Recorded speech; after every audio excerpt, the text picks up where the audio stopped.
তৃতীয় বর্ষের ছাত্র দীপ্ত। আগামী গত 31 তারিখ মারা যান এবং তার এই মৃত্যুটা একটি অবহেলা জনিত কারণে হয়েছে। সবচেয়ে দুঃখের বিষয় হচ্ছে অবহেলা জনিত কারণে তার মৃত্যু হওয়ার পরেও আমাদেরকে এটা নিয়ে এখন একটি প্রেস ব্রিফিং করতে হচ্ছে। তো বৈষম্য বিরোধী ছাত্র আন্দোলনের সাথে আমরা বিউবিটি প্রথম থেকেই যুক্ত ছিলাম। আমাদের বিউবিটির দুইজন ভাই বৈষম্য বিরোধী ছাত্র আন্দোলনে শহীদ হয়েছেন। আমরা বৈষম্য বিরোধী ছাত্র আন্দোলনের ছাত্রদের পক্ষ থেকে আমাদেরকে সর্বোত্তক সাহায্য করার জন্য বাংলাদেশের সকল ডাক্তারবৃন্দকে ধন্যবাদ জানাচ্ছি। আমরা যেহেতু মিরপুরে অবস্থান করছি, আমাদের মিরপুর 10 এবং তার সংলগ্ন যতগুলি হাসপাতাল আছে, আমরা প্রত্যেকটা হাসপাতালে ধন্যবাদ জ্ঞাপন করে তাদেরকে শুভেচ্ছা জানিয়ে এসেছি আমাদের পাশে থাকার জন্য। তারই প্রেক্ষিতে বলতে চাই, আমাদের কোনো ছাত্র ভাই কোনো ডাক্তারদের সাথে খারাপ ব্যবহার করেছে এটা আমরা বিশ্বাস করি না, এবং আমরা ডাক্তারদের উপর যে হামলা হয়েছে বা তাদেরকে যে হেনস্থা করা হয়েছে এটার তীব্র নিন্দা জানাই।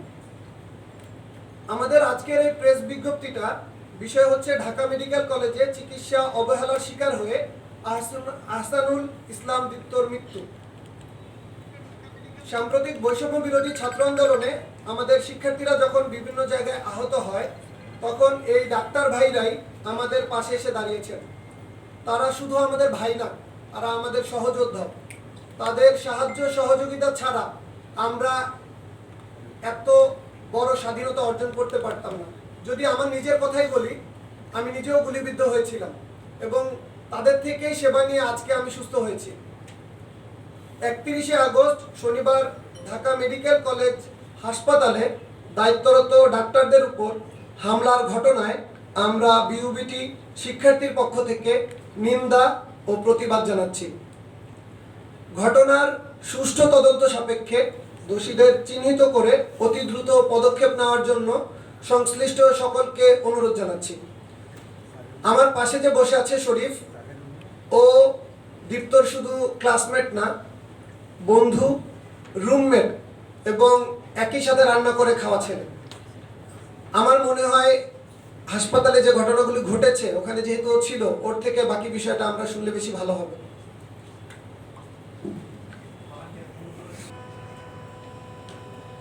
31শে আগস্ট সকালে যার যে মৃত্যুবরণ করেছে সে আমার ক্লাসমেট, সে আমার রুমমেট। আমরা একসাথে থাকি, একই প্লেটে ভাত খেয়েছি। অনেক দুঃখের সহিত বলতে হচ্ছে যে আজকে সে আমাদের মাঝে নেই, বেঁচে নেই। যদি একটু সুচিকিৎসা সে পেত, হায়াত মালিকের মালিক আল্লাহ, কে কখন মারা যাবে সেটা উপরওয়ালা জানে। কিন্তু যদি তাকে সুচিকিৎসা দেওয়া হতো, হয়তোবা সে আমাদের মাঝে বেঁচে থাকতেও পারত। আমি ঘটনাটা শুরু থেকে বলার চেষ্টা করছি।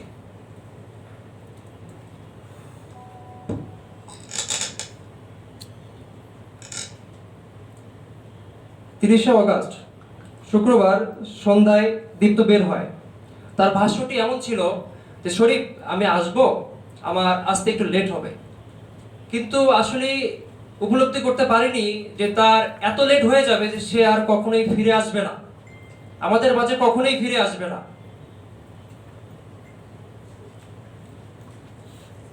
যখন সে বাইরে যায়, তার উদ্দেশ্য ছিল যে তার একটি ফ্রেন্ড সে আসলে দেশের বাইরে চলে যাবে, সেই উদ্দেশ্যে সে রওনা দেয়। এরপর সারা রাত দীপ্তর সাথে কথা হয়নি। পরবর্তীতে পরের দিন একটি গ্রুপে সকালে বিসিএস কোচিং ব্যাংক গ্রুপে আনুমানিক 2 ঘটিকার সময় একটি পোস্ট দেখি। পোস্টে এমন একটি লেখা যে একটি রোগী, অজ্ঞাতনামা একটি রোগী, সে ঢাকা মেডিকেল কলেজের আইসিইউতে ভর্তিরত রয়েছে।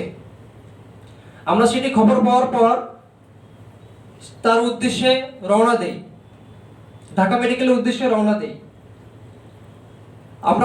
আমরা আসলে মেট্রোলেতে করে রওনা দিই, আমরা শাহবাগে নামার পর যে পোস্টে দিয়ে আমরা দেখে যে শনাক্ত করতে পেরেছিলাম যে এটা আসলে আমাদের দীপ্ত, আমরা ওনাকে ফোন দিয়ে বলি যে আমরা তো শাহবাগে নেমেছি, এখন আমরা কোথায় যাব? তিনি বলে যে মর্গে আসেন।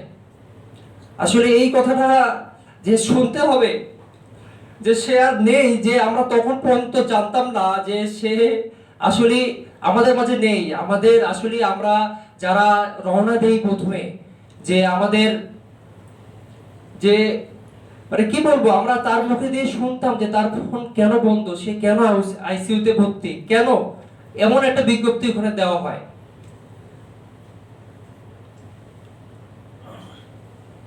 মর্গে আনুমানিক 3টা নাগাদ যখন পৌঁছানো হলো, দেখলাম ইতিমধ্যে সেখানে দীপ্তর অন্যান্য বন্ধু বান্ধবরা আসতে থাকে। দেখতে পারি দীপ্তের লাশ মর্গে যখন মর্গের গেটটা খুলে দেওয়া হয়, দেখি দীপ্তের লাশটি নিতর দেহটি ফ্লোরে পড়ে আছে, রক্ত মাখা, সাইডে অনেক রক্ত সেখানে পড়ে আছে। সে বিছানার মধ্যে দীপ্তের লাশ পড়েছিল, বিছানায় উদ্ধারকারী এক ব্যক্তির। কিছুক্ষণ আমরা উদ্বিগ্ন অবস্থায় এদিক সেদিক যাওয়ার পরেও আমরা কোনো ডিসিশন নিতে পারছিলাম না। আনুমানিক বিকাল 4টায় সেই শুভবানকে জানায় সে খুব কষ্ট পেয়ে দীপ্ত মারা গেছে। দীপ্তর মানিব্যাগ, ফোন, বাইকের কাগজপত্র ঘটনাস্থল থেকে ছিনতাই হয়ে যায়। প্রত্যক্ষদর্শীর ভাষ্য মতে ওয়ার্ড বয় এসে পাল চেক করে তার যে প্রাথমিক চিকিৎসাগুলো দরকার ছিল, একজন ওয়ার্ড বয় কিভাবে পাল চেক করে বলতে পারে যে তার কোনো ট্রিটমেন্ট লাগবে না? যারা আমার দীপ্ত